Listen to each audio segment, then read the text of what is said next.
Broadcasting live from the True Crime Today studios to the world. This is Murder in the Morning with Tony Bruschi and Stacey Cole. From the Hit Killers Podcast, Murder in the Morning. Oh, Sarah Boone. Sarah Boone. By the time you're hearing this, there may actually be a verdict. But as of right now, there is not. And we're going to take you through some of the last days of the Sarah Boone trial. If you want to hear how it all ended and whatever it ends in, as we take a look at this. The charge right now, it's second-degree murder in the 2020 death of her boyfriend, Jorge Torres. Forensic psychiatrist Dr. Tonia Werner confirmed Thursday that Boone suffers from battered spouse syndrome. This condition is central to Boone's defense, as her attorneys claim Boone's actions were driven by trauma stemming from previous violence between her and Torres. Let's take a listen to some of that testimony right here from court. Panic attacks, severe depression, very low self-esteem, poor body image, disassociation, learned helplessness.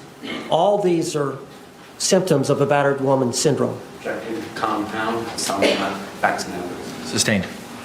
You agree panic attacks is one of the symptoms of battered woman syndrome? Objective background evidence. Sustained.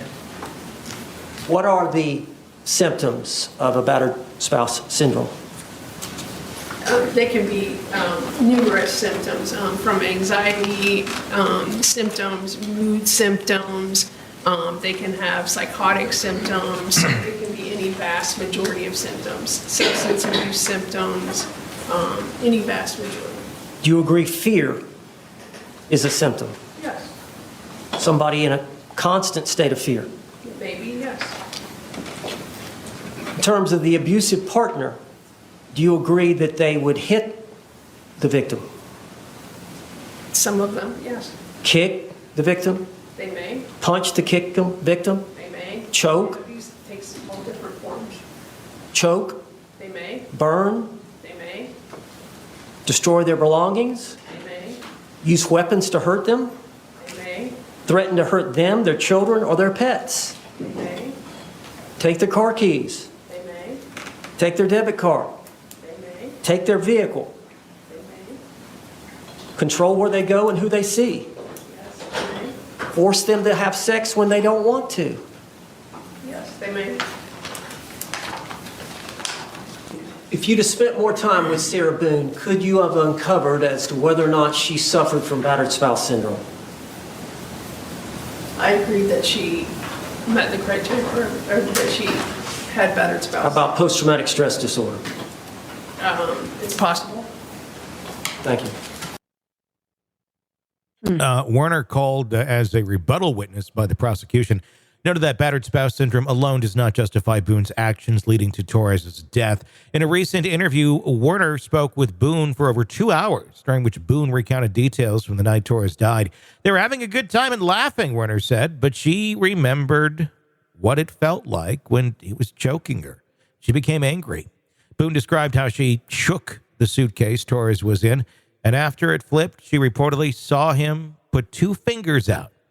Her son's baseball bat was sitting there, and she picked the bat up and hit his hand, Werner said. The narrative conflicts with the defense's portrayal of Boone as a woman reacting under the influence of long-standing trauma. Boone's lead attorney, James Owens, previously introduced forensic psychologist Dr. Julie Harper as an expert witness in her defense. Harper testified that Boone's reaction that night was influenced by previous violent interactions with Torres. According to Harper, over a period of incidents, basically the victim begins to perceive clues or cues that would signal impending danger, even subtle changes in tone or behavior that others might overlook. Harper described this perception as something unique to individuals in abusive relationships, highlighting Boone's heightened awareness of Torres' behavior patterns as a trigger for her actions that night. Let's take a listen to... I do want to preface this clip. I think this is Dr. Werner continuing, that this is not going to be Dr. Harper, but they're still talking about how Sarah might be the aggressor in the situation. And it throws some confusion into the whole thing. Let's take a listen. Is it clear to you that Sarah Boone was involved in a violent relationship with Jorge Torres? Yes. Do you agree that there was a violent cycle that occurred during that 3.5-year relationship that Sarah Boone had with Jorge Torres? It's been described that way, yes. Would you describe it that way? It's been described that way to me, yes. Do you have an opinion? Vague. Sustained. Do you have an opinion that that was a violent cycle between Sarah Boone and Jorge Torres? It's been described that way, yes. Do you agree that Jorge Torres was the abuser and Sarah Boone was the victim in that? It was a volatile relationship. In the police report, her ex-husband actually describes her as being the aggressor.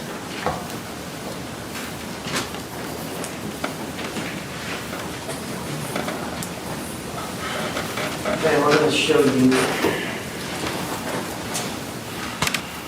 what's been identified as Defense Exhibit I. Have you ever seen this photograph? I have not. You see the injuries on Sarah Boone? I do.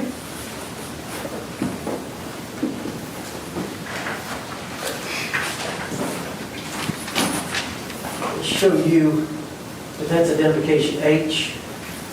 You see this photograph? I do. Have you ever seen it before? I have not. Do you agree that's Sarah Boone? I do. Are you aware that Jorge Torres Objection. Sustained.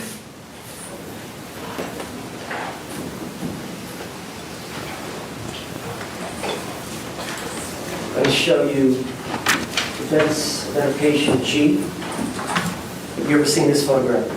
I have not. Did you ever read anything about Jorge Torres using a curtain rod as a weapon against Sarah Boone? I don't recall that specifically.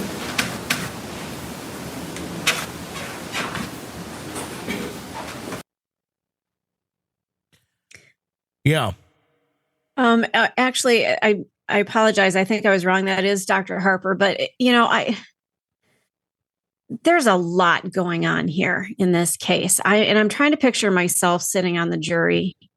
I don't know what to think. It sounds like they both were messed up. Yeah. They both were drinking all the time.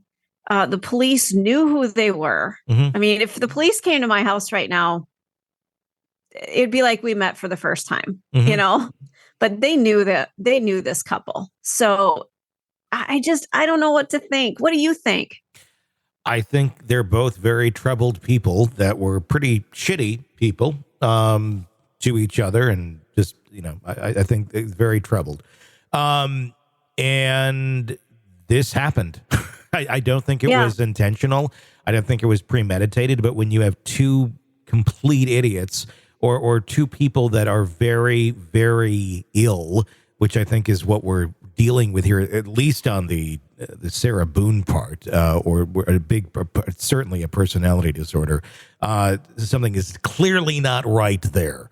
I think it happened the way it happened. I think, she said she went away and fell asleep. I think that's really exactly what took place. Was she kind of drunk? Did she hit him with a bat? Yeah, all that. Was she thinking beyond, you asshole, now shit, if I let you out, you're going to attack me and beat me? No, I don't think she was. I think she thought, well, if I let him out, he's going to get me right now, but he'll get himself out probably and maybe cool down by then, and I'm just going to go to this other room. And then she just completely forgot. I don't think she was even considering that he was going to die. No, I don't think so either. And I think they probably engaged in some things that were just unusual and odd. Yeah. And this was just another night in their lives. And it was stupid and weird and drunk and, just a typical Friday night or whatever night of the week it happened. Yeah. I wonder how many other things they participated in together that could have ended in death. Exactly. That's my point. Yeah, this couple, they did some weird shit together. Yeah. I agree. I have another clip I'm going to play here in a second. The issue of battered spouse syndrome has been central to both sides here, as it reflects Boone's alleged perception of imminent harm. While Werner agreed with Harper's diagnosis of BSS, the expressed skepticism over the applicability of BSS is justifying Boone's behavior that led to Torres' death. Having battered spouse syndrome doesn't necessarily mean action taken against your partner in a relationship are justified, she said. A pivotal moment during Werner's testimony involved an objection by Owens, who argued the prosecution did not inform him of Werner's recent opinion change. Owens requested the attorney to re-depose Werner, stating, "I should have been notified there was going to be a change in opinions here today, and we had an agreement that I was going to be allowed to retake the deposition." Judge Michael Carrick ruled in Owens' favor, allowing an in-court deposition to clarify Werner's statements. Defense highlighted Boone's account of previous violations by Torres to strengthen their battered spouse syndrome argument. Deputy Jessica Ramirez Delago testified Wednesday, recalling an arrest incident where Boone said, "Why? Because I effing fought back?" During the same session, jurors saw a video taken from Boone's cell phone showing Torres smashing her TV with the same baseball bat Boone later used to prevent Torres from escaping the suitcase. Assistant State Attorney William J. questioned Harper about the possibility of Boone's narcissistic personality traits influencing her actions, noting that Boone demonstrated 3 of the 9 traits associated with narcissistic personality disorder, though not enough for a formal diagnosis.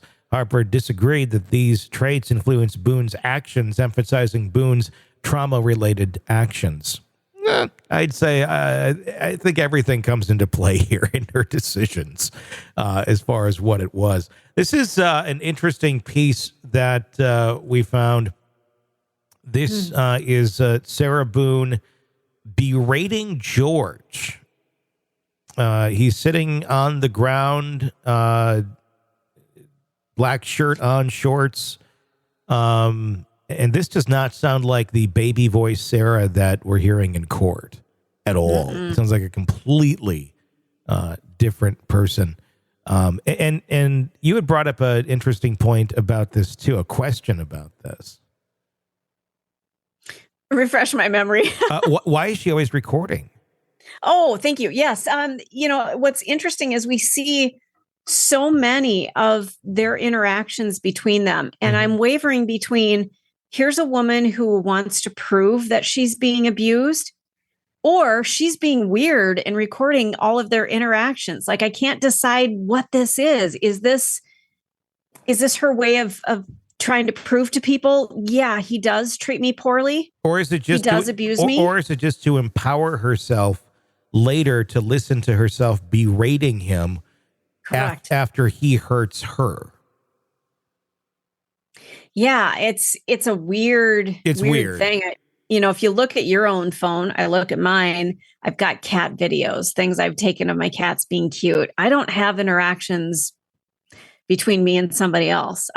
Maybe I'll record once in a while when I'm at a concert. That's really the only stuff I have on my phone that's video.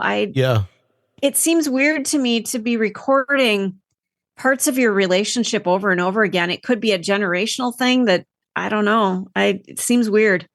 It is weird to record something like this. I mean, unless you're trying to get evidence of it or something. But I don't think that that's what's going on here. I think this is more of she likes to go back and watch this stuff later to feel good. And if you're being abused and you have this moment where you're towering over your abuser, but you stay in the situation, it's just, it plays into the cycle. It's twisted. It's fucked up. Yeah. But that's kind of where I'm thinking this is coming from. Here's the video. Oh, I think I'm just saying. I want to go to sleep. Go downstairs. Oh, yeah. I know. I'm leaving you, and I'm going to try and cancel plane tickets. No. Because I don't do special things for people like you that are doing this. Like, to me, after I asked you at 1:21 in the morning, I wanted to be asleep. I wanted to stay asleep, which is why I got into bed at 8:30. I told you not to step foot in the bedroom. So what do? Nonetheless, you're drunk. The amount of alcohol, I know how much was alcohol. I know how much was in there. That's why I could smell you in the bed before you actually got me up. I can smell you from here.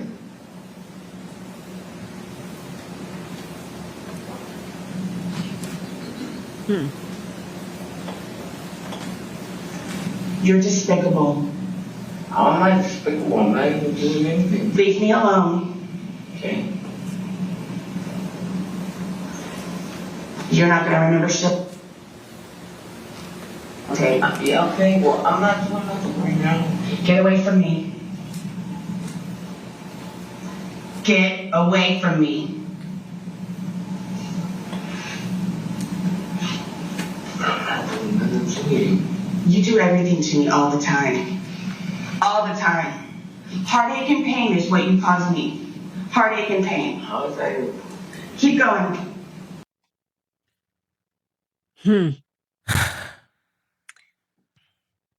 He certainly wasn't de-escalating the situation. No.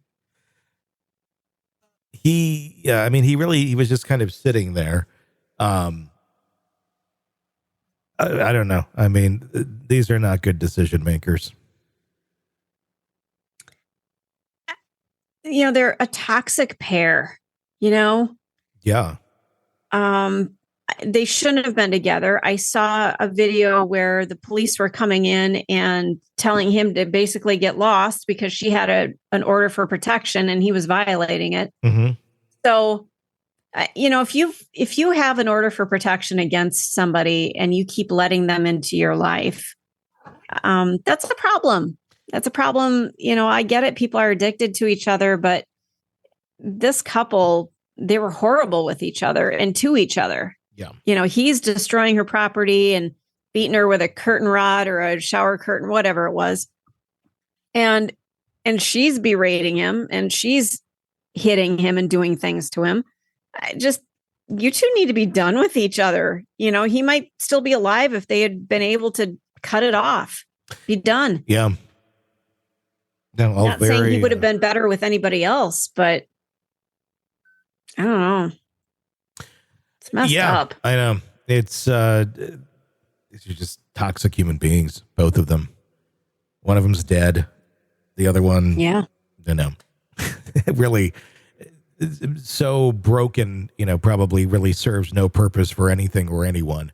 But she seems like, I don't know. I mean, the thing is, people like this can certainly be abused without a doubt. And I believe she was.